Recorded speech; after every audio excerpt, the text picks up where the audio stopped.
So right now, at the moment is nandito ako sa first ever photoshoot ko for PBB. So hindi ko talaga inaakala na yun. So parang nang isang araw lang po nasa photoshoot na ako, tapos parang hindi pa sa akin nagsisink in na pumasok na ako, tapos nakalabas na ako sa bahay ni Kuya. Medyo nakakabigla talaga ang bilis ng mga pangyayari. Isa na po yun, pagiging independent, persevering, generous. Okay, so hindi ako dito natawa, na-stress ako. Siguro pressure lang ako or what? Okay, natandaan ko yan nung pag-uwi sa condo. Ayun, na-realize ko, ba't ko sinabing generous? Kasi dapat hindi ako yung magsasabi nun kung generous ako. So, parang super, talaga ako na, nakakahiya, ganito, ganyan. Pero yun na nga, wala akong magagawa, yun yung nasabi ko. Pero, siguro sa tingin ko, ang three words to describe myself, yun, independent and persevering is still the same. Pero yun, dadagdag ko determined. Tamang-tama talaga. Kasi, at first, like, why determined daughter? And then, nung nakapasok na ako, doon ko na-understand, kaya pala determined, kasi ganito. So, I think naman na napatunayan ko na I'm really a determined daughter. Siguro kahit anong paggawa, anong task man yan, kung anong challenge man yan, kakayanin ko para sa dreams ko. Yung strength ko po, yung lakas ng loob na meron ako. Ngayon, yung ko po talaga po, weaknesses ko is yun sa public speaking. Since hindi talaga po ako magaling magsalita sa maraming tao. Tapos, parang dumadating din kasi po ako sa point na parang nagkaka-anxiety ako pag sobrang tao, na mental block ako. So, hindi talaga po ako sanay sa ganun.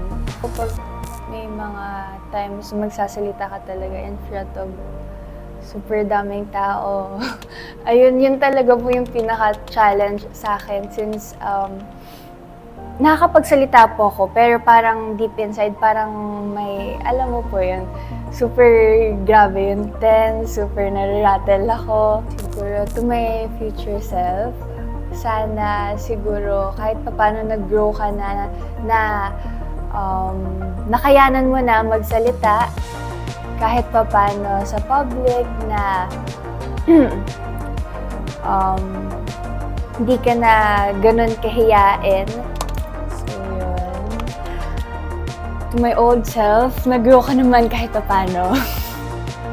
Pero unfortunately, hindi ka nga nagtagal. Hindi siya ganun nagtagal, pero madami kang natutunan in a span of 2 weeks. Super grabe, in-improve mo, and I'm so proud of you.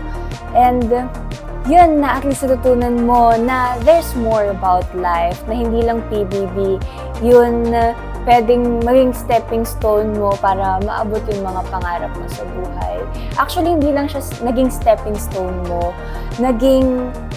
Isa din siya sa reason kung ba't natuto kang ibaba yung walls mo kahit papano. Although, hindi ba talaga totally na nakakapag-open up ka na. Pero kahit papano, at least natuto ka ng mag-step up, ayusin. Hindi ka na ganun katakot harapin yung mga consequences mo.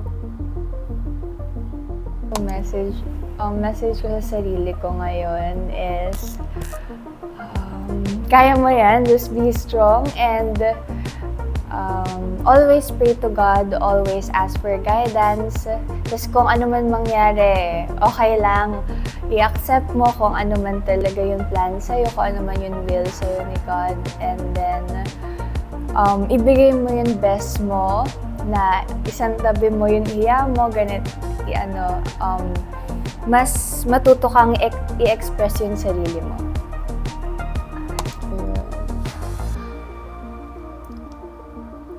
I know I did my best naman.